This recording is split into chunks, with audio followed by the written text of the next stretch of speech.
Hello, everybody. Welcome to the Real Sports Scope, this recording edition of the program. The Knicks win it all. They finally do it. They finally get over the hump. They win it all. I've got some thoughts on both perspectives, the Knicks and the Spurs, coming up after the break. Plus, this Brandon Swordsby battle continues with the Big 12 and Texas Tech. I'll talk a little bit about that. Got a clip I probably should have played last Thursday on the program from Texas Tech leadership on that as well. Also, thoughts on the World Cup here. Congratulations to the United States winning their first game 4-1 over Paraguay. And I have a quick thought and take on the UFC Whitehouse event. So stand by. I'll take my first and only break, and I'll be back here momentarily and hit the ground running here on the Real Sports Scope.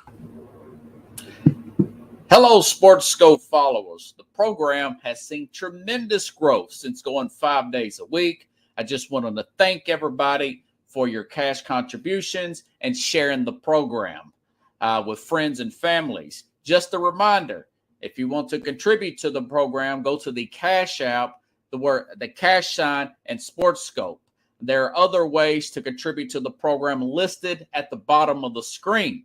If you want to advertise on the program, go to sports, that is sports with an S, another S, scope, SKOPE, at gmail.com, just like it's listed at the bottom of the screen.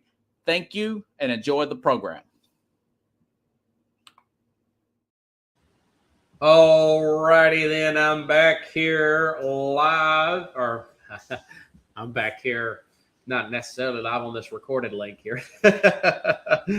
Okay, now, so Knicks win a championship. A lot of actual fans of this team and organization had doubts, my guess, myself included, even though my prediction was, and I knew what the odds were, and then once they went up 3-1.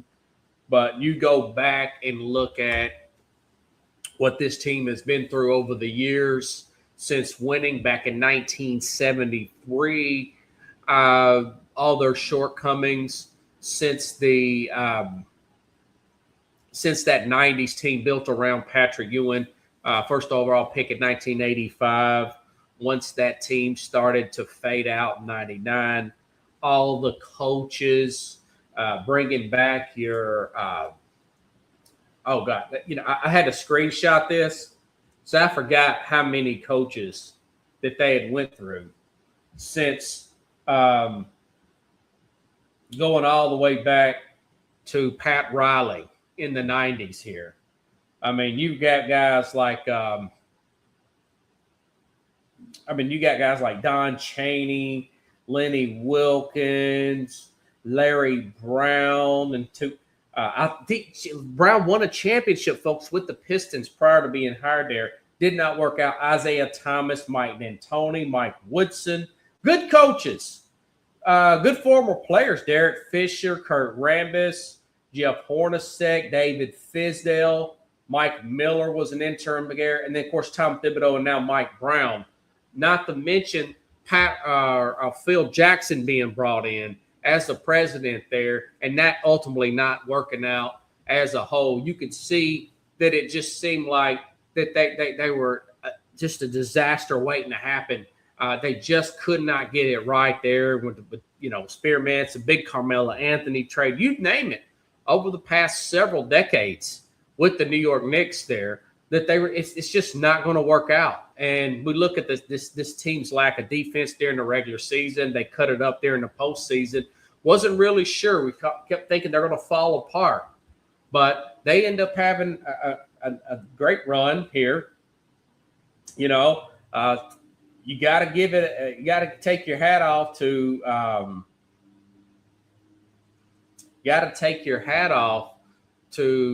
Jim Dolan, the owner, finally getting it right here. And then you also look at the fact that Leon Rose, I did not know this, president of operations, general manager, player personnel guy that's basically running this thing, was a former agent was a former agent like the Lakers' Rob Pelinka, has a legal background, former agent like a Rob Pelinka, making all these trades here and putting this team together, taking over in 2020, bringing in Jalen Brunson, hiring Rick Brunson, his dad, really putting out all the stops here.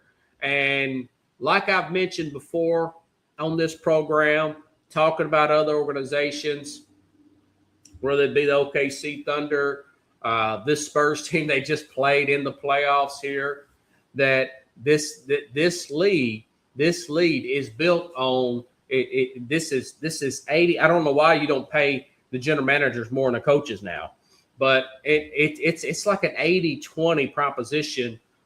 General manager, player personnel director, whatever you want to call it, operations, whatever title you want to give player personnel and front office, whatever you want to give that main person there, and versus the coach. But it's about 80%.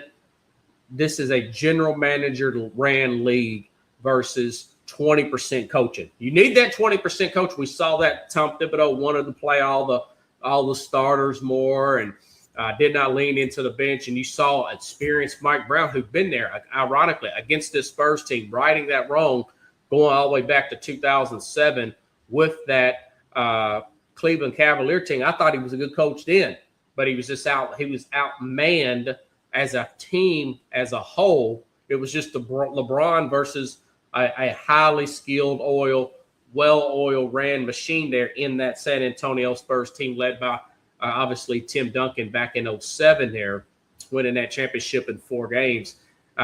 He writes that, gets revenge on that organization going back, 19 years. Wow, time goes by quick since LeBron and his team were swept in that 2007 finals here. So you can kind of see, and he gets a lot of that credit here,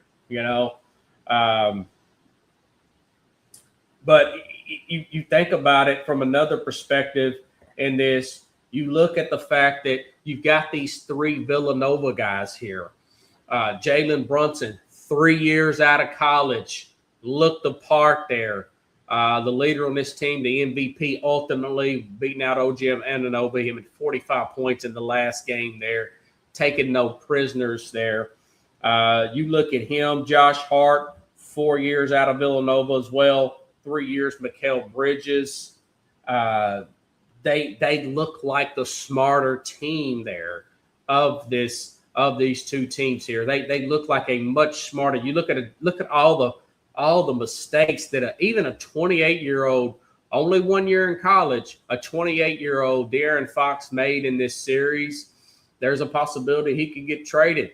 I remember reading online that someone made the comment as soon as he came out, Mike Brown come out and criticized De'Aaron Fox for some of his mistakes at Sacramento. They get rid of Mike Brown. And ultimately, Fox wanted out to Sacramento. I thought they were building something there in Sacramento during that short run there. But the team decided to build, break down and build back up. So, but you need smart players. You had, and that's what this team has. They had smart players. And I know it's very hard to get that, for example, if you take 3 players from this Michigan team, I can't say that, within 8 to 10 years from now, that those 3 players that played on that Michigan national championship team is going to lead somebody to an NBA world championship. I'm not saying that, but I am saying that it goes to show you how classy they were at the podium, but also how smart they were on the court.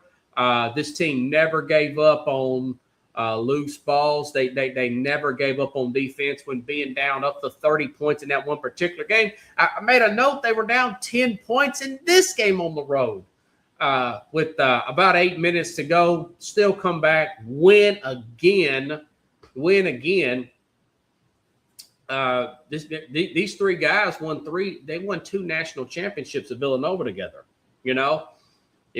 Adam Silver should look at this and say, that's your next big step, Adam Silver. You made some big moves here. This is what, the 8th or 9th championship in a row.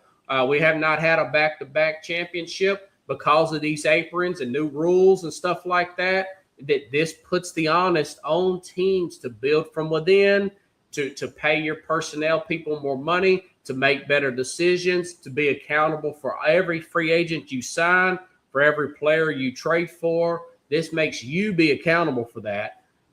There's no freebies here. And then, we know about the new tanking rules and whatnot. But the next big step, Adam Silver, is 3 years out of high school. I don't care if you go semi-pro or if you want to play overseas and be like a Wembanyama and have that experience, or 20 years old, whichever one comes first, okay? You have to be 3 years out of high school or 20 years old. I say the 20 years old because you have some of these overseas players, obviously, who've been playing professional ball at a high level since they're 14, 15 years old, like a Wembanyama and whatnot. Like a Tony Parker, per se, going all the way back to another former Spur there, folks. But you look at comparison to this Jalen Brunson here, and a much more talented, a guy who only went 1 year in school, like an Anthony Edwards, for example, domestic player, seems to have all kinds of off-court problems in his personal life there. He's got to the playoffs. They've won some rounds in the playoffs, but he still can't figure it out. But then you compare him to Brunson, a smaller player, less talented player, but a much more smarter, content player here who comes to this team and wins a championship. I think that 3-year thing would really help organizations out. It'd be better for team evaluations. You got more, and you have more developed players here. That's something else Adam Silver should take notice here and really take it to the Players Association and the owners there to vote off and sign off and say, we need players who are more polished here out of high school, and you're going to have a better product. The ratings look old school. I mean, they were topping 20 million at one point there. We were talking about how women's basketball is beating this, how college football is smoking the NBA. And I think college is still the best NBA game versus the best college game. I'm sure the college actually 20 plus million actually beat it out. But college football is beating out Major League Baseball. They're beating out the NBA, And the Major League Baseball, that's a whole different subject. But the NBA, you look at the fact that this was a great run there for the ratings per se. Another reason for that, Adam Silver, when the president came to the game, he didn't go on some political rant and talk about social justice or how the players are against the press. He just said, "Hey, we welcome the president. Hey, the president's at the game." That's what you should do. You don't just discriminate against one side of the country just because their beliefs are not yours. And he didn't do that. He embraced it. Just because you may be different in one area, the guy's a sports fan. But you look at that, you look at the product there on the court, it all turned out really well. But just going back to the Knicks as a whole here, I'm sure James Dolan's looking at this and saying, yeah, this is a general manager, player personnel driven to lead. Kudos again, like I said, Leon Rose, operations guy there, making the right moves, even getting rid of Thibodeau. I wasn't sure about that. Bringing in experienced Mike, it was his time here. He sprinkled on that little bit of 20% that you need in coaching, and it gets them over the top. This team had 3 losses, folks, in the entire playoff. They had the best. You say, is that the best ever? No. The 2000-2001 Laker team had 1 loss in the entire playoff. The 2017, that god-awful team to watch with Kevin Durant, that Golden State team with Kevin Durant on it I want to say they had like 2 losses or something like that in the playoff run. But this is right up there with those teams. This is the best 3 seed ever. This is the best 9, 2, or 1 seed ever to have a run here in the playoffs with just 3 losses and the best point differential ever. Let me go back in here and look at it. A lot of it was just a bunch of guys who played together, That plus 283. I got this off Get Up this morning. Dominant until the very end. Knicks postseason point differential plus 283. Best in single postseason history in the NBA history. Other words, they're not just beating people; they are blowing people out. But I read this from Yahoo Sports. By signing a 4-year, $156.6 million extension in 2024 rather than a 269, Jalen Brunson gave the Knicks flexibility to acquire Mikal Bridges and Karl Anthony Towns. So not only does he bring experience to the court, he makes a huge sacrifice, Jalen Brunson, and getting a championship. And you see these videos going around TikTok that one of them very funny, and if I had more time on my hand, I would have been able to play it, of Jalen Brunson walking across New York City like James Earl Jones, who was the king in the great hit movie Coming to America with Eddie Murphy, where they're playing music in the background, and this lady's throwing flowers at his feet. This guy's going to have opportunity for the rest of his life. You win in a town like New York City. I mean, he's going to have opportunity. The Knicks will give him opportunity. Businesses opportunity. I mean, that $100 million will be paid back in so many different ways, time and time and time again, for the rest of Jalen Brunson's life. You mark my word on this. People, and I mentioned this Thursday on the program with the Mad New Yorker, people will never, they'll be talking about that game. Was it game 4? They'll be talking about that game 4 comeback and that tip in forever and ever and ever. I mean, the Manhattan Borough president already named June 11th OG Anunoby Day. But Brunson's play, his sacrifice, this delivered championship, you cannot put a dollar amount on that. You cannot put, you get your extra $100 million and then you're just not feeling satisfied. Money comes and goes. This legacy will stay on for the rest of this young man's life, So this avenue, this sacrifice, that was a very much an NFL we instead of me type of move that Brunson made just 2 years ago, folks. Just 2 years ago. And then Mikal Bridges puts the great Les Snead comment that the Rams general manager says, F them picks, because they had to trade a lot of picks to get Bridges in. I mean, you had to do the Karl Anthony Towns move there, But hey, it all worked out for the good. There's a few lessons learned here. Try to get some experienced players. You try to get some selfless players. And, of course, they have to be – and this is where you're scouting. They have to have a certain level of talent. You can't – like I said, you can't just take this any national championship team and – try to get 3 players like from that Duke team with Cooper Flag, maybe the Cooper Flag team, but like that Michigan team this past year. I don't think these guys are going to get together and win an NBA championship anytime. But you all get my point. Generally speaking, you want guys that are just smart basketball players who are poised and not a bunch of me guys, and get some we guys. And you get more we guys and serious about winning guys instead of shoe deals and guys wanting to lecture you on social, a bunch of Kyrie Irvings, although he did win a championship, wanting to do everything but basketball. And then you get this.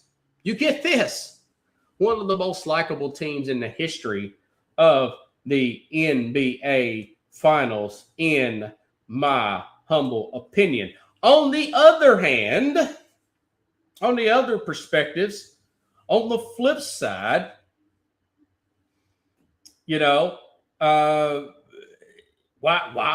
were these ratings so big? Because you had guys like a 7-foot-tall, skilled Wembanyama playing extremely hungry to win with one of the league's most popular organizations. Both teams had fire in their guts, but mainly the Spurs. Wembanyama is so competitive, You play. I want to play this soundbite from Wembanyama talking about there's only 100 days. He's got 100. He's count the games up. He's counting these games up to get back here. He's not talking about reflection and all that. And, he's not talking about going back home and resting. Something that, let's listen to him, Wembanyama, at the podium here. I'm pissed about it. Absolutely. What I'm pissed about is that there's probably 100 games before we can be back in finals. So, I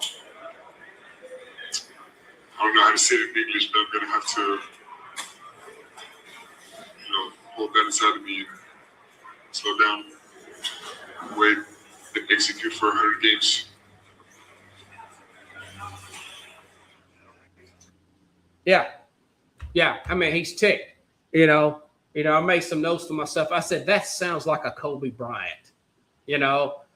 Post-game. That sounds like a Michael Jordan post-game when they couldn't get past the Pistons.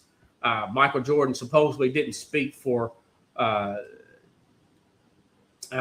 don't know, I think it was a few weeks. He didn't speak to Scottie Pippen after Scottie Pippen left the game with the migraine headache against the Pistons in the playoffs here. That motivated him to get bigger, stronger, But like I said coming into this, like Michael Jordan told Shaquille O'Neal, you got to learn how to lose before you learn how to win. He kind of reminds me of a Shaq here. I mentioned Shaq in year 3 went all the way. He went to 4 games in the finals, but they were all close against they were swept against the Houston Rockets.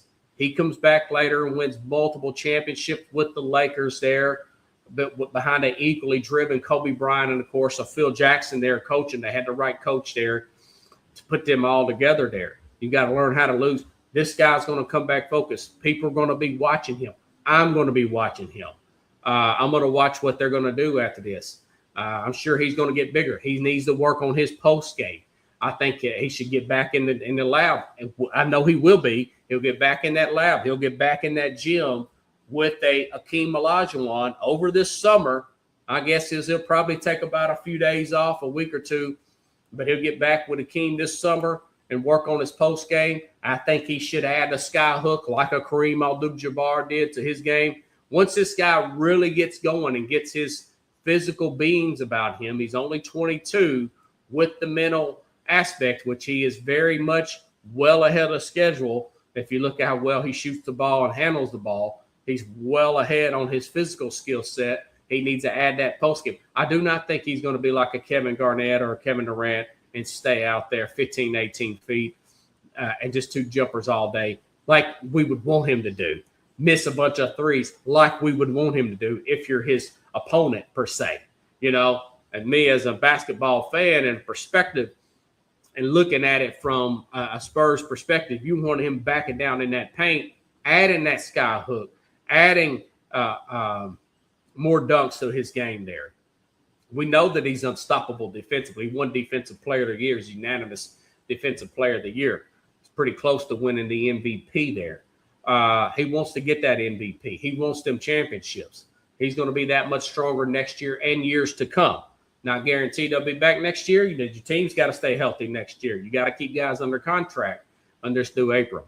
You got to stay ahead of the curve. That's what management's there for. But that being said, he's that guy. He's that phenom. I was talking about, I put a video out of Rocky Balboa going against, was it Drago, the Russian there, in Rocky 4. Rocky being Jalen Brunson and Victor Wembanyama being the Russian, the young phenom, looks unstoppable, very tall, no fat. He killed a player in the ring. The Spurs were killing teams there. And this Knicks team just would not stop. Relentless, kept coming back time and time again. Very Rocky-like, very Rocky 4-like. Just would not stop, down multiple. But he's got to learn that he still has to add more to his game, and he just cannot live on that jump shot and cannot just be lured into that. Sometimes, you hit a few early and then you miss a few late, and you want to still try to shoot your way back into it. You're 7'5", man. Get down in the post, like a Shaquille O'Neal will say, and get that easy bucket when you start to go in that, and the team too, for say, when the team starts to go in that shooting drought, which I think they will figure it out. They're going to be a force for years to come, in my opinion, even with these new rules, because of your Dylan Hoppers, your Castles of the world, Vassell, the other guy there. These young guys are still very, very young. The core there is still very. They may do something with Darren Fox here. He don't look like a fit, but that core is still very young, led by a bunch of 20-year-olds and ultimately 22-year-old Victor Wembanyama. Okay. The Brandon Sorsby case continues to get crazier by the day, man. I'm telling you, I am just stunned by this particular case here. Here we go. Seems to be like the world turns a soap opera. The Big 12 here. Let me get my notes here for this one. The Big 12 has filed a 47-page complaint against Texas Tech and the state attorney general seeking a preliminary injunction which allowed the conference to sanction Texas Tech to the complaint references potential sanctions the board would consider under bylaws included monetary sanctions, which is money, and or ban for competing in the Big 12 championship. Pete Thamble says this was filed in federal court in Dallas for declaratory judgment, which will effectively give the league the ability to enforce its bylaws. This comes in response to Texas Attorney General letter last week. So the battle is on hand, folks. I can understand this. Part of me, I'd kind of like to see the guy get forgiven and get back on the field there. He's getting a 2-game suspension. But you look at the fact that it was 9,000 bets, $90,000. Now, there was no proof, and I looked this up to double check this. There was no proof he was throwing games. The NCAA couldn't prove that he was actually throwing games where maybe he bet them to lose per se, and he was throwing interceptions for Indiana. There was no proof of none of that. You know, I don't think anybody would have took him here. But listen to the leadership here. This is a video from last week. This is about a 2-minute cut I want to play if it'll come up. The leadership of Texas Tech talking about why they did this. And these are some big heavy hitters with the university. Listen up. A lot of noise about the Red Raiders, a lot of noise about Brendan Sorsby. So we thought, what better way to address these things than to come to you with the people that have the answers, people here at Texas Tech that know the true story, know what's happening, and can clear up some of the points that maybe have been garbled in all of the social media news over the last few days. So I'm joined here by Kirby Hokot, our athletics director, head coach Joey McGuire, our president Lawrence Skubanek, and then our senior associate athletics director for student athlete health and well-being, Grant Stovall. And President Skubanek, we'll start with you. You're the boss. As you look at this, what is the issue and how we are addressing it as a university? Well, I think everybody should realize that first and foremost, our decisions in this matter have been guided by a conviction we have at Texas Tech, and that is we stand by and we support our students. Now, Brendan made a mistake. We acknowledge that. The mistakes have consequences. At the same time, here's a young man with a dream and a vision to pursue a career. And we felt not to have the opportunity to pursue that career, given the circumstances and the evolving changes in this world that these athletes face, was unfair and unjust. So we are attending, first of all, to his medically diagnosed condition, and we are prepared to support him as he pursues that career that he's spent his whole life working toward. That's what we do at Texas Tech. And as a parent and a leader in higher ed, I would ask that you look beyond the athletics issue in here and look to the individual who has been the center of this whole matter. And when you look at that, Texas Tech is uniquely. Now, I like what the president said there of Texas Tech. You know, When you hear that, you think, okay, when you hear that perspective, you kind of want to pull for Texas Tech to come through here. You know, this is a story that I can see why that the NCAA, you want the NCAA to have some kind of powers to enforce their laws with something like gambling, as serious as gambling. On the flip side, you're making money from gambling. You're making money from players' image and likeness. We understand that. And, you know, when you're making all that money from gambling, you're promoting gambling on TV, on the networks that pay all this money to air these games and sell advertisement. And then you wonder why you have a player out here betting like that. Well, they're competitive people. You know, he wants to say diagnosed addiction, medical condition, whatever, gambling addiction. A lot of people would put it up there with alcohol and drug use. I understand that too. I would not dispute that per se. So you kind of see both sides of it in one sense there. This is just an interesting story to see how it plays out. I could see it if they do win it. He's going to get a lot of flack every single game, a lot of heckling, a lot of questions, game in and game out. I can see it being a distraction, but also I can see it being a rallying point for the coach there and that team. Everybody's against us now because we did all this fighting to get this guy eligible.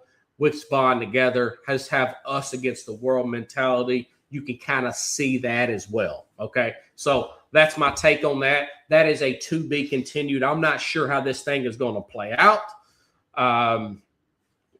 We're going to have to monitor that as we see it. And that's a 30-minute. That is a 30-minute video there. I'm going to listen to the rest of it. That's just the first 2 minutes here for time purposes. But I want you to hear from their president. So it sounds like they dotted their I's and crossed their T's when they went to battle to get this young man transferred over to Texas Tech here. So anyway, all right. So there was another event here, the World Cup. Listen, this is the most soccer I've probably watched ever this weekend. I'll be honest with you, folks. Kudos to the United States, 4-1 win over Paraguay. Very impressive win. That wasn't just a win over an easy opponent there, folks. I saw some notes here on Paraguay on who they beat, and I'll be honest with you. I was very surprised. That they had won. Let's see. Paraguay beat Brazil and Argentina, and the best defensive record in the world against America qualifying, and they just got beat 4-1. United States beat them 4-1. Now let's see how United States plays against Australia coming up later on this week. But that's a very important stat. That's a big win. Made the most impressive win probably of my life I've ever seen. Of course, I didn't watch a lot of soccer, a lot of the World Cup. Like the way Fox has got it set up, like the camera views here. It's really good. It's a good product. So for the World Cup, looks great so far. Okay, now other games that I thought that were countries I thought were impressive. Listen, Germany 7-1 win there over Morocco was very. 7-1. That's like a 49-7 thumping there in the World Cup. Brazil just looked okay. That was a big game played in MetLife Stadium. Over Morocco, 1-1 tie there. Still haven't got a chance to see Spain, France, or England. I know they're big favorites there. I've got some of those games recorded. We're early in this thing here. A lot of the big, heavy favorites have not played yet, so don't want to get too far caught up in any kind of narrative. Want to see everybody kind of like the NCAA tournament.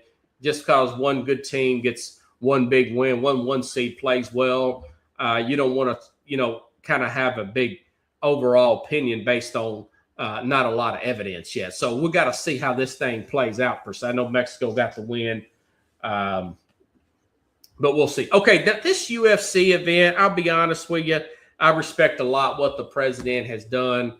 A lot of respect for our current president.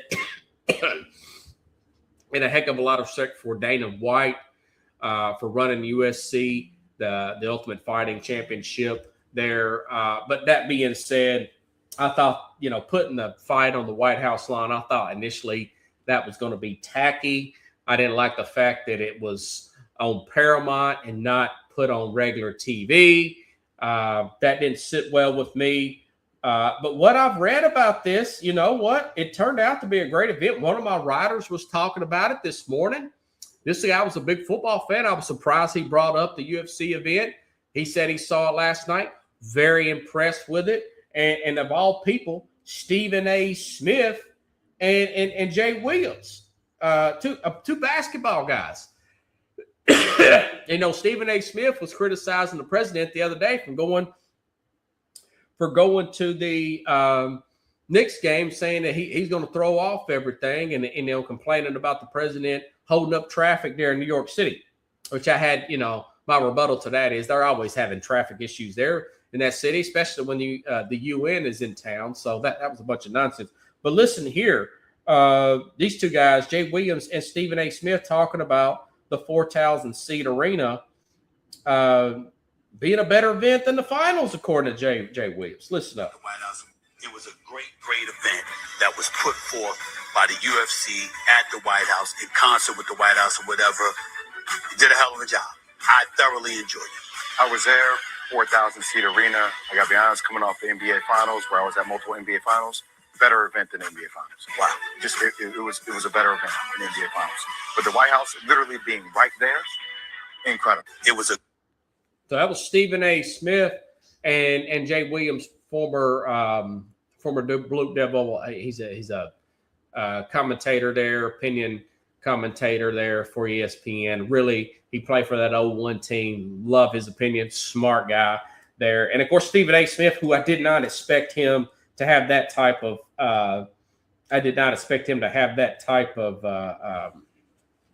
response. And Dana White himself said, listen, definitely stated that he would never host another fight event at the White House following UFC Freedom 250 event on the South Lawn. White explicitly told reporters that it was a one-on-one experience that will not be repeated, primarily because of financial costs were too high, and does not want to deal with the outdoor contingencies again.